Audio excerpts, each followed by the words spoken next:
La rencontre Martineau du Trizac. Ah, ça regarde mal. Ça regarde mal. Il commente l'actualité dans le calme et la sérénité. Arrête de te plaindre, arrête de chialer. Une génération de flambous, de mollassons. Des propos sérieux et réfléchis. Tu me niaises-tu? Ben oui. Brut de bouche. La sagesse en bouteille.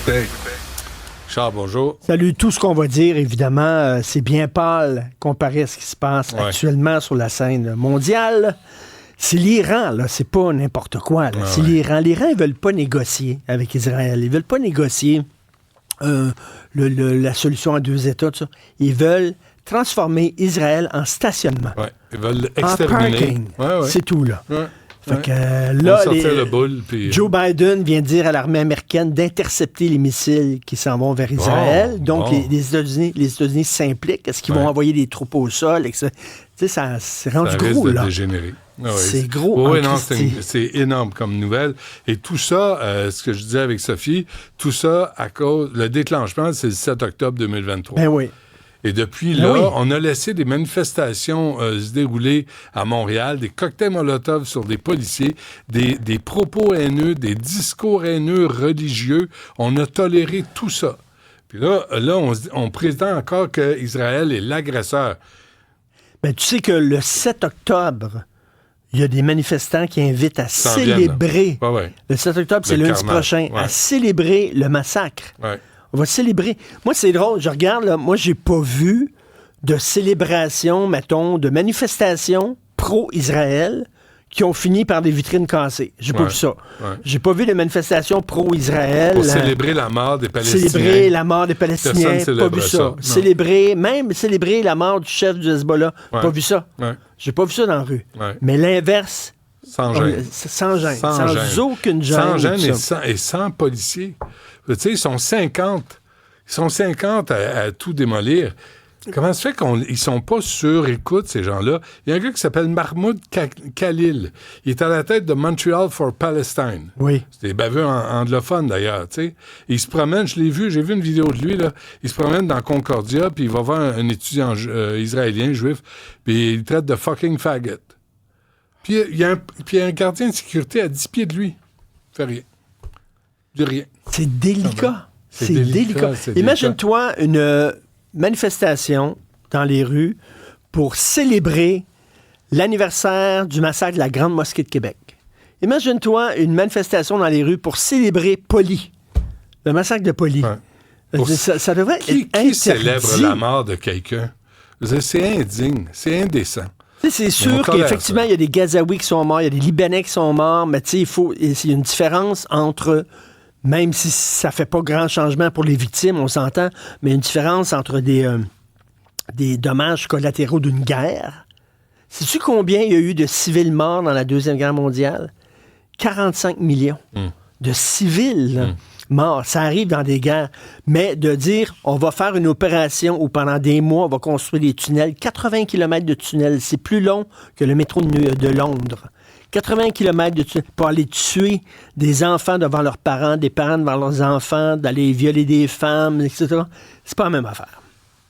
C'est pas la même chose. À part ça, comment ça va? À part de ça, j'ai lu un texte dans la presse. OK, regarde bien ça. C'était sur les résidences pour personnes aînées qui sont pas conformes selon les sécurités, les services d'incendie. Mais dans le texte, il y avait un chiffre qui est intéressant. 21% de la population de Montréal est âgée de 65 ans et plus. 1 sur 5. Et un médecin me dit que bientôt au Québec, ça va être une personne sur 4 qui va être en haut de 65 ans. Pense à ça, là. Ça veut dire... Dans 2 ans. Entre 65... il meurt, mettons, à 85 ans, la moyenne. Ouais.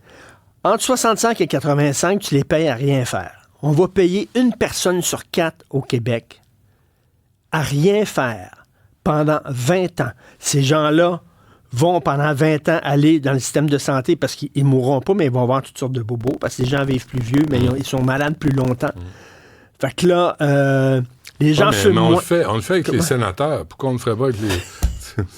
Mais tu sais comment il y a de plus en plus de gens à la retraite, de moins en moins de travailleurs. Les gens boivent moins. Le ratio est plus bien bon, là. Les gens boivent moins, donc moins de taxes qui rentrent dans les coffres de l'État. La SAQ, les profits baissent. Ouais. Les gens fument moins de taxes qui rentrent dans les coffres de l'État.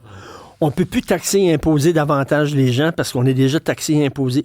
Comment ça va tenir? Comment le modèle économique du Québec va tenir? Ben, au lieu de taxer l'alcool, on va taxer l'ensure. On va taxer... C'est quoi l'ensure? L'ensure, c'est l'espèce de protéine là, liquide qu'on donne aux personnes qui ne peuvent plus manger. Taxer le Viagra? Tu taxes le Viagra. Taxer les couches pour adultes? Il y a un autre marché. Il faut juste être imaginatif un peu. C'est vrai. Il y a tout un marché là, pour manger exploiter. mou, tout ce qui est un peu manger mou. Tout ce qui est blender, tu taxes ça au maximum. Oui. Le gruau. On va taxer le gruau. On va taxer... Ça, c'est bon. Ça se mange pas. C'est quoi l'alcool? L'alcool des vieux, c'est quoi? Donne-moi un petit doigt de brandy.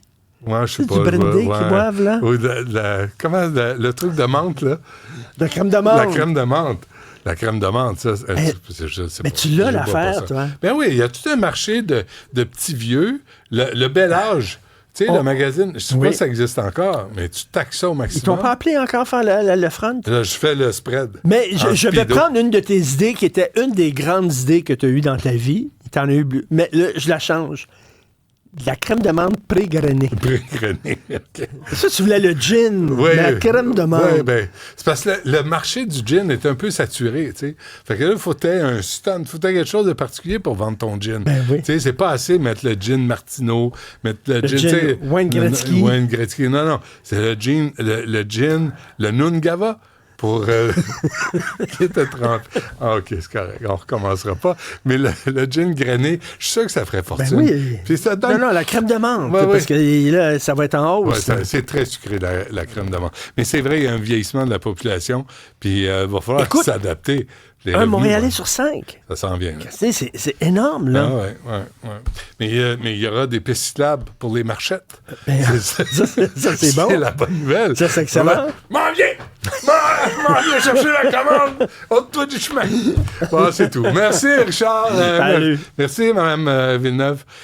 Merci à Cybèle, à Jean-Philippe. Merci d'avoir donné un coup de main à Alex Moranville, Ouellette. Puis on refait ça demain.